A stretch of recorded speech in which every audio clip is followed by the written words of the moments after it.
And we are recording. All right. Hey, Larry, nice to see you again. I'm glad to be here. First of all, can you just tell us a little bit about the recycling issue that Guam faces? We've got a lot of recyclables, but nowhere really to send them. Well, for Guam, it's a lot of recyclables.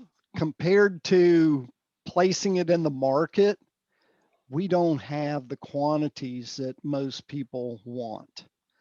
Back when most of the recycling programs were started was before the China Olympics.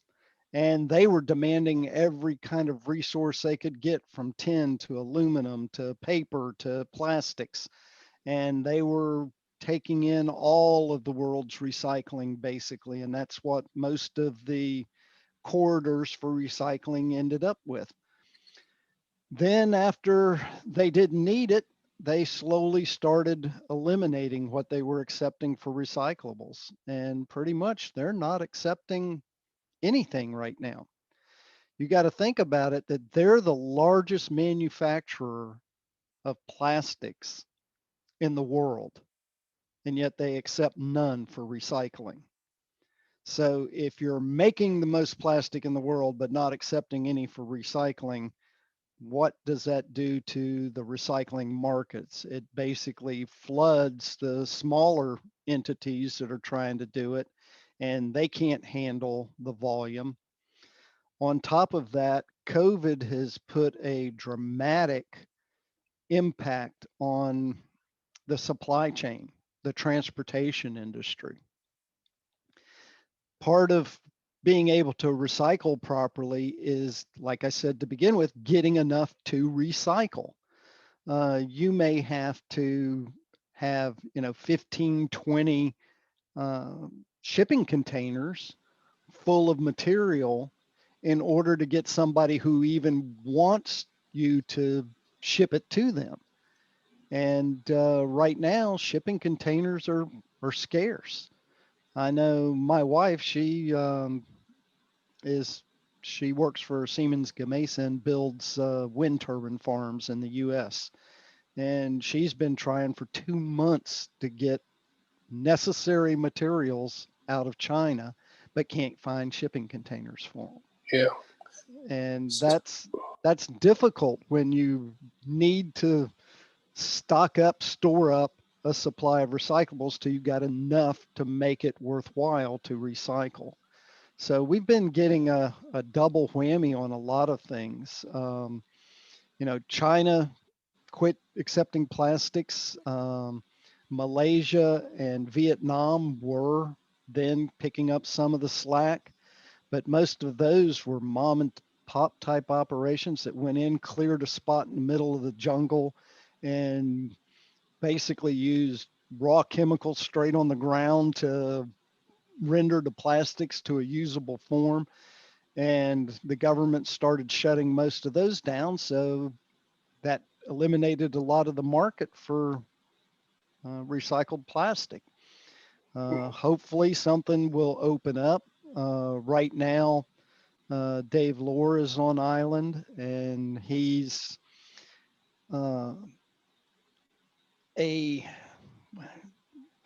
for no other term, a recycling expert. He was brought in by Guam Waste to look at some of their processes that they have. But he tries to look at the size of the area and come up with ideas that would be sustainable within the community, like what the population of Guam would be able to support, those types of things. I know when I was working at Kennedy Space Center that we basically utilized plastic parking bumpers that were made from recycled plastic instead of concrete. And they worked fantastic. They were lightweight, easy for the employees to place, easy to maintain, and they molded right to the asphalt or the concrete parking spaces. Those are the kinds of things he'll be looking at and trying to make some suggestions as to what to do. Some places that have large tourism, like I know the Dominican Republic, because I've been there a couple of times, and they take beer cans and soda cans, and they make airplanes and submarines and ships and, Well, tourist type artifacts with them. Those kinds of things can be done with certain people who have artistic skills. I couldn't paint a house if I had to. That's how artistic I am. so what do we do, Larry? How are we going to resolve this? Obviously, we don't really want them in your the lead zone landfill, do we? Well, the thing is how much is it going to cost? That is the key thing. Everything boils down eventually to the economics. When I was paying, for a while, I was supporting the plastic recycling, and then it just got to a point where Guam Solid Waste could not do it. And when I was paying $8,000 to $10,000 a ton for recyclable plastics to get off island, and it would only cost me $175 a ton to bury it.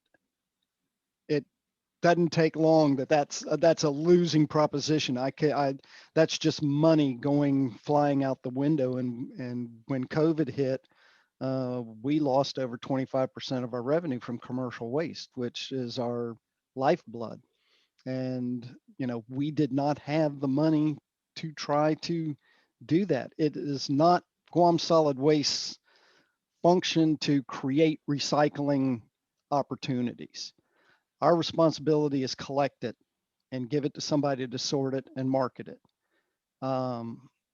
There's nobody really able to market anything right now. Cardboard's kind of there, aluminum's kind of there, but it's not going to take much of a hit to knock those off the shelf. But we really want people to keep the recycling mindset, though, because once people give it up, it's hard to get them back into the system again. Yeah. It kind of sounds like we're between the proverbial rock and a hard place here. We are. We're getting to a point to where you're going to have to make some hard decisions. Yes, things are recyclable, but our recyclable collections are almost 65% garbage, not recyclables. People, and I got to commend them for it, there's a lot of people who are what I call wishful recyclers. If it has a recycle emblem on it, they throw it in. Well, we don't accept butter tubs. We don't accept yogurt containers. We don't accept stuff like that. We just accept ones and twos, which is plastic bottles for drinking and, laundry containers, milk jugs, that kind of stuff.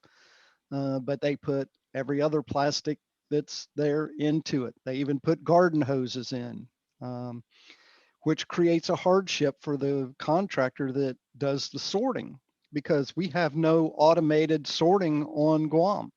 Everything is done by hand. Somebody having to look at it, come down a conveyor belt and say, oh, this is a good one out of 10 pieces that are bad. Oh, this is a good one. And the next person is picking a different style.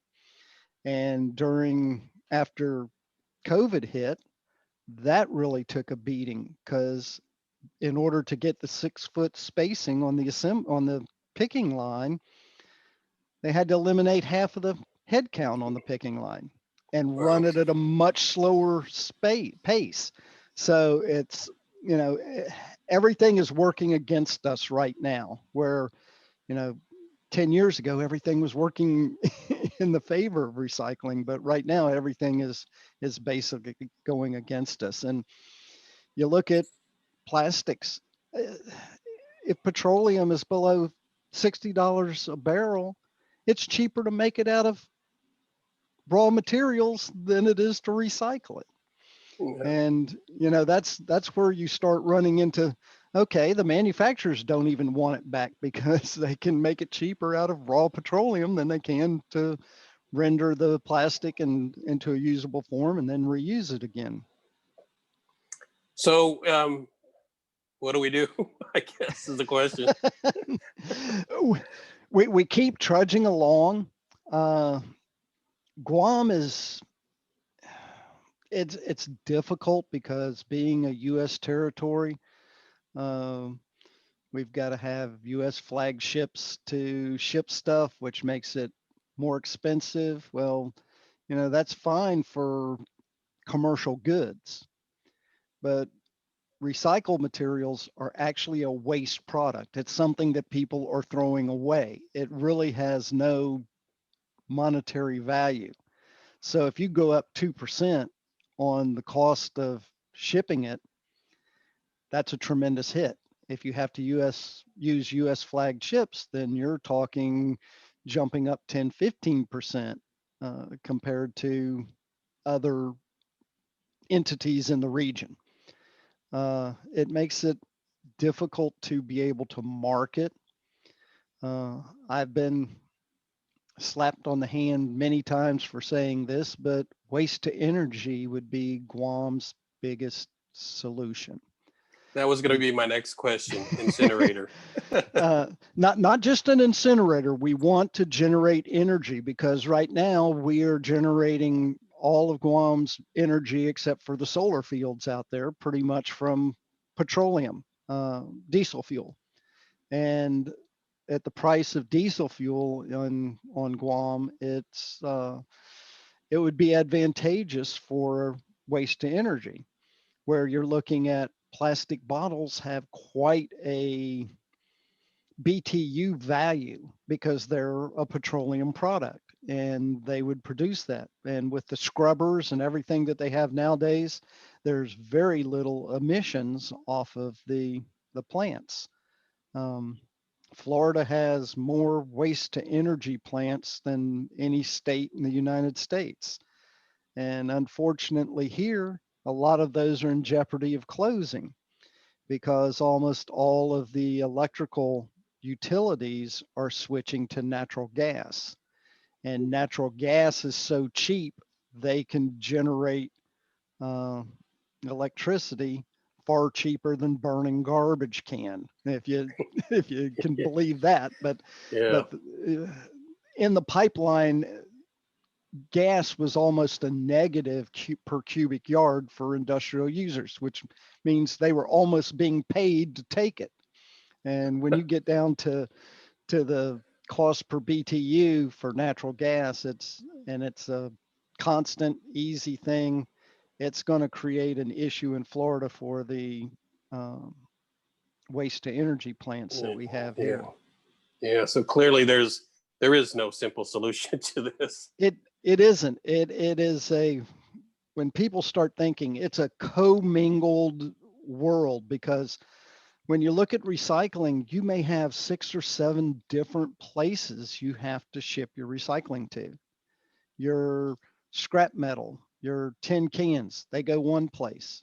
Your 1 plastics go here, your 2 plastics go here, 3 plastics there, 4, 5, 6s go here. Cardboard goes to another place, mixed paper goes to another place. And you're just sitting there going, okay, it's not like I can ship one thing. I got to save up enough of all of these individual items to get them off island before anybody will even take them. They sit there and they look at it. If you've got 2 container loads, that's garbage. That's trash to them.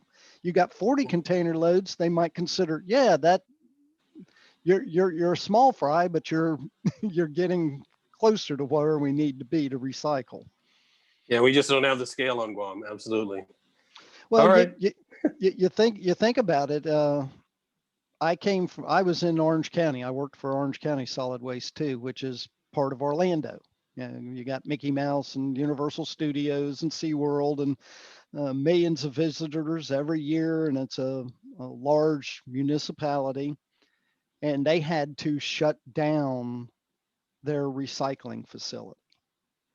They shut down their automated single stream recycling facility and now ship everything to Tampa. Because even they didn't have the volume. Even they didn't have the volume with, 50 times more people than, the number of tourists. Yeah. yeah. Yeah. I mean, it That, just, yeah, that puts it in perspective. I mean, if you want to it compare, does. yeah. Well, basically, they had to take Orlando or Orange County. They had to take Polk County, which is Lakeland, and Tampa and St. Petersburg, and combine all of those together to make a system that was strong enough to work. Yeah. And we just can't.